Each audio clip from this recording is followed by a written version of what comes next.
ஆண்டவராகிய இயேசு கிறிஸ்துவின் இனி நாம் மையப்படுவதாக இந்த நாளிலும் உங்கள் யாவரையும் பார்ப்பதில் மிகுந்த சந்தோஷம். ஆவியானவரை குறித்து ஓரளவுக்கு உங்களுக்கு புரிஞ்சிருக்கும்னு நினைக்கிறேன். இல்லை, ஆல்ரெடி உங்களுக்கு புரிஞ்சிருக்கும். இன்னும் கொஞ்சம் நம்ம அவரை குறித்து தெரிந்து கொள்வதற்கு ஏர்லி மார்னிங் ஜீசஸ் சீரீஸ் உங்கள் வாழ்க்கைக்கு பிரயோஜனம் உள்ளதாக இருந்து கொண்டிருக்குன்னு விசுவாசிக்கிறேன். நான் கிட்டத்தட்ட ஊழியத்துக்கு வரும்போது 18 வயசு ஆண்டருக்கு அர்ப்பணிக்கும் போது, இன்றைக்கி எனக்கு 30 வயசு ஆயிடுச்சு. கிட்டத்தட்ட ஒரு 6 to 7 இயர்ஸ்.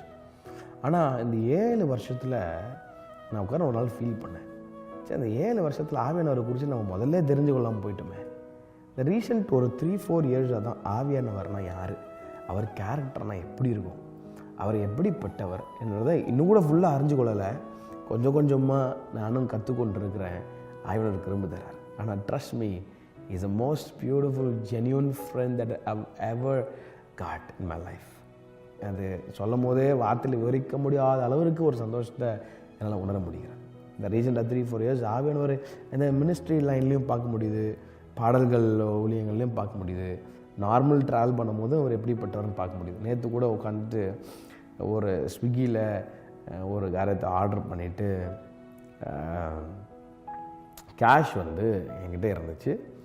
யூஸ்வலாக கீழே வரவங்க என்ன பண்ணுவாங்க, வீட்டுக்கு வரவங்க அந்த திங் கொடுத்து அனுப்பிச்சிடுவாங்க, அப்புறம் கேஷ் கொடுப்போம். நேற்று கொஞ்சம் ரஃப், கொஞ்சம் ஒழுங்காக தான் பேசினார். நான் மேபி வேறு ஏதோ ஒரு இப்போ மாம்சம் அடிக்கடி நமக்கு பாருங்கள், மாம்சம் அடிக்கடி வெளியே வருது. கொஞ்சம் அந்த டென்ஷன் இதெல்லாம் இருந்தனால அவர் எனக்கு ஃபோன் பண்ணார், நீங்கள் இது ப்ராடக்ட்டை கொடுத்து அனுப்பிச்சிடுங்க சார், நான் காசு கொடுக்குறேன்னு. அவர் என்ன சொன்னார், நீங்கள் முதல்ல காசு வாங்கிடுவோம், அப்புறம் நான் ப்ராடக்ட் கொடுக்குற சொல்லி கீழே இருக்கிற தம்பிக்கிட்ட அனுப்பிச்சார். நமக்கு டக்குன்னு ஈகோ கிளாஷ் ஆகி உடனே மாம்சம் அப்போ நான் காசை கொடுத்துட்டு நான் சொன்னேன், சேஞ்ச் வாங்கின்னு வந்துடு. யூஸ்வலாக கொடுத்தா பாவம் அவங்க வராங்க, ஏதோ வேலை செய்கிறாங்கன்னு கொடுப்போம். அப்போ நேற்று கொஞ்சம் டென்ஷன் ஆகி மாம்சத்தில் நான் முடிவு பண்ணேன், சேஞ்சு வாங்கிட்டு வந்துடு. அது என்ன இவர் அப்படி சொல்கிறது அப்படின்னு ரஃபாக பேசுகிறது, சேஞ்ச் மேலே வாங்கிட்டு வந்துடு, அவர் கொடுக்குவானா அப்படின்னு சொல்லி ஒரு வித்தின் ஃப்ராக்ஷன் ஆஃப் செகண்ட் ஆவியானருக்கு ஒரு சவுண்டு கேட்குது எனக்குள்ளே.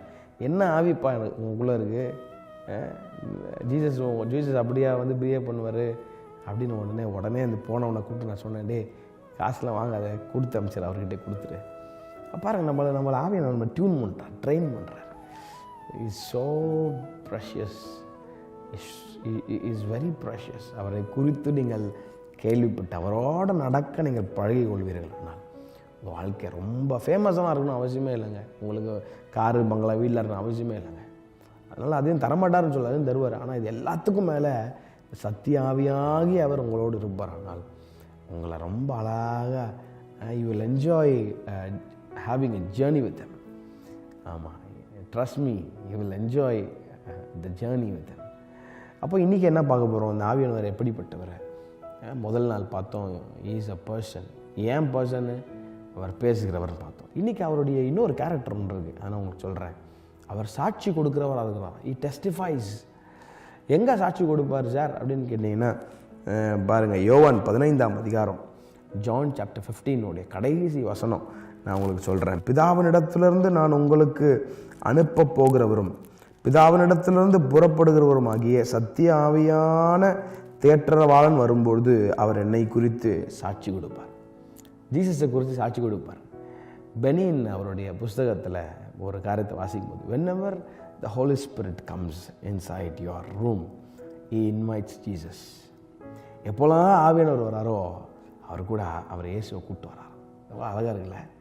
பாருங்கள், அதான் வசனம் சொல்லுது, அவர் என்னை குறித்து சாட்சி, யாரை குறித்து சாட்சி, இயேசுவை குறித்து சாட்சி கொடுப்பார். இயேசுவோட கேரக்டர் எப்படி இருக்கும், நீ இவரை போல தான் இருக்கணும், நீ இவரை போல தான் மாறணும். See, the ultimate goal of a believer, the ultimate goal of a Christian man or woman is to be like Jesus, to be transformed like Jesus. நம்ம அதுக்கு தான் அழைக்கப்பட்டிருக்கோம். அப்போது சும்மா கிறிஸ்டியன் சொல்கிறதுல ஒரு பிரயோஜனமும் கிடையாது, வெறும் 0 சார் அது. ஆனால் நம்மளை கர்த்தர் எப்படி உருவாக்க விரும்புகிறார் தெரியுமா, to be like him, to be like Jesus. அவரை போல மாறணும்னு விரும்புகிறார். உம்மை போல மாறணுமே ஏசையான்னு பாட்டு பாடுறது பெருசு இல்லை, அவரை போல மாறுவதற்கு இந்த ஆவியானவர் உதவி செய்கிறாரு, அதான் மேட்டர். அப்போது இன்றைக்கி என்ன பார்த்தோன்னா, அவர் சாட்சி கொடுக்குறார், டெஸ்டிஃபைஸ், சாட்சி கொடுப்பார். இயேசு கிறிஸ்துவை குறித்து அவர் சாட்சி கொடுக்குறார். But when the Comforter is come, whom I will send unto you from the Father, even the Spirit of truth, proceed from the Father, ye shall testify of me. அவர் இயேசுவை போல உங்களை மாற்றுவார். ஆகவே அவருக்கு ஒப்பு கொடுங்க. அவர் ரொம்ப அழகாக உங்களை வழி நடத்துவார். இயேசு கர்த்தர் தாமே உங்களை யாரும் ஆசீர்வதிப்பாராங்க. ஆமென்.